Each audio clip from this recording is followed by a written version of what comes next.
ಪ್ರೀತಿಯ ದೇವರ ಮಕ್ಕಳೇ, ಮತ್ತೊಂದು ಆವರ್ತಿ ಈ ವಾಕ್ಯವನ್ನು ಹಂಚಿಕೊಳ್ಳಲು ದೇವರು ನನಗೆ ಮಾಡಿದಂಥ ಮಹಾಕೃಪೆಗಾಗಿ ಸ್ತೋತ್ರ ಸಲ್ಲಿಸ್ತಾ, ನಾನು ಸಿಸ್ಟರ್ ಸೆಲಿನ್ ಈ ಎರಡನೆಯ ವಿಡಿಯೋದ ಮೂಲಕ ದೇವರ ವಾಕ್ಯವನ್ನು ನಿಮ್ಮ ಸಂಗಡ ಹಂಚಿಕೊಳ್ತಾ ಇದ್ದೇನೆ.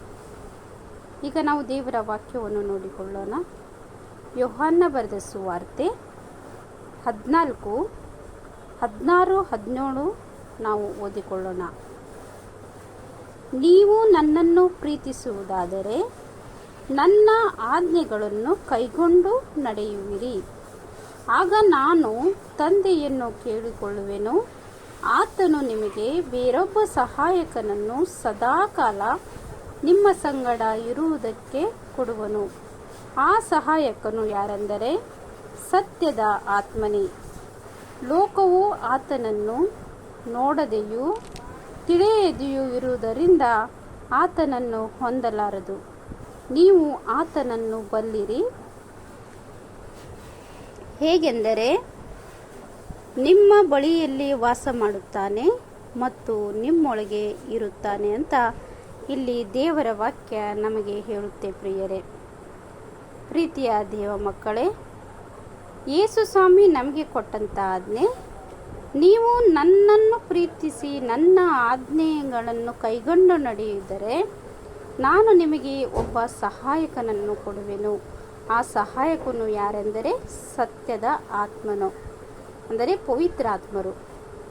ಪವಿತ್ರಾತ್ಮರು ನಮಗೆ ಯೇಸು ಸ್ವಾಮಿ ಹೇಳ್ತಾರೆ, ನಾನು ನಿಮ್ಮನ್ನು ಅನಾಥರಾಗಿ ಬಿಟ್ಟು ಹೋಗುವುದಿಲ್ಲ, ನಾನು ನಿಮಗೆ ಒಬ್ಬ ಸಹಾಯಕನನ್ನು ಕೊಡುವೆನು.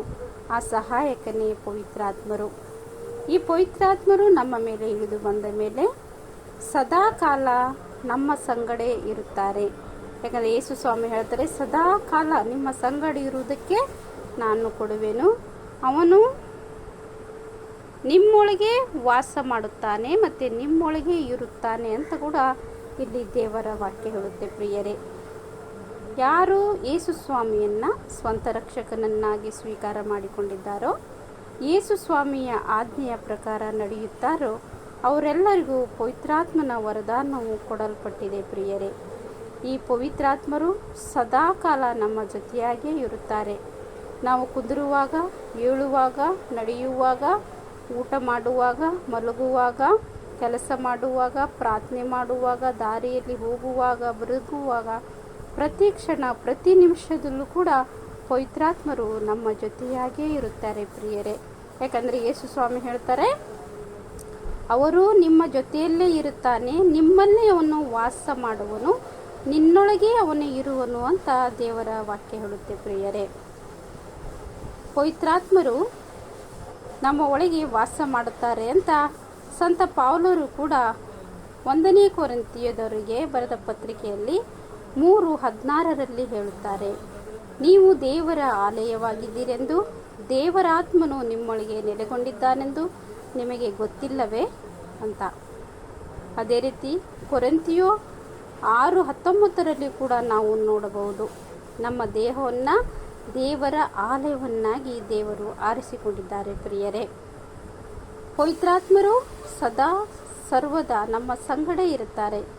ಅದಕ್ಕಾಗಿ ನಾವು ಪಾಪ ಮಾಡಬಾರದು. ಪ್ರಿಯರೇ, ನಾವು ಯಾವಾಗ ಪಾಪ ಮಾಡುತ್ತೇವೋ, ಯೇಸು ಸ್ವಾಮಿಯ ಆಜ್ಞೆಯ ವಿರುದ್ಧವಾಗಿ ನಡೆಯುತ್ತೇವೆ, ಆವಾಗ ಪವಿತ್ರಾತ್ಮರಿಗೆ ನೋವಾಗುತ್ತೆ. ಪ್ರಿಯರೇ, ಪ್ರೀತಿಯ ದೇವ ಮಕ್ಕಳೇ, ಮತ್ತೊಂದು ವಾಕ್ಯದಲ್ಲಿ ಸಂತ ಪೌಲರು ಹೇಳ್ತಾರೆ, ಪವಿತ್ರಾತ್ಮರನ್ನು ನೋಯಿಸಬೇಡಿರಿ, ದುಃಖಿಸಬೇಡಿರಿ ಅಂತ.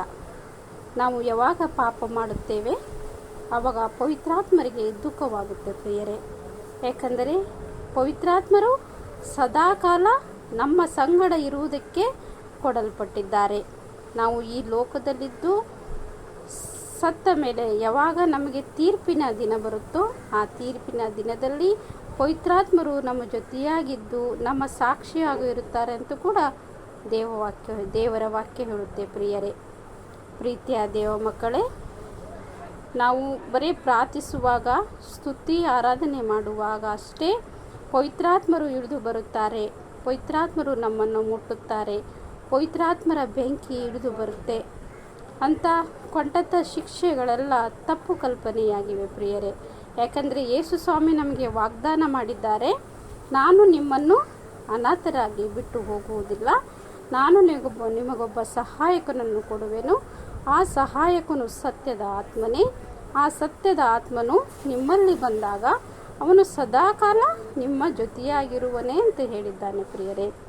ಈ ವಾಕ್ಯದ ಮೂಲಕ ದೇವರು ನಿಮ್ಮ ಸಂಗಡ ಮಾತನಾಡಿದ್ದಾರೆ ಅಂತ ನಾನು ನಂಬಿಕೊಳ್ಳುತ್ತೇನೆ.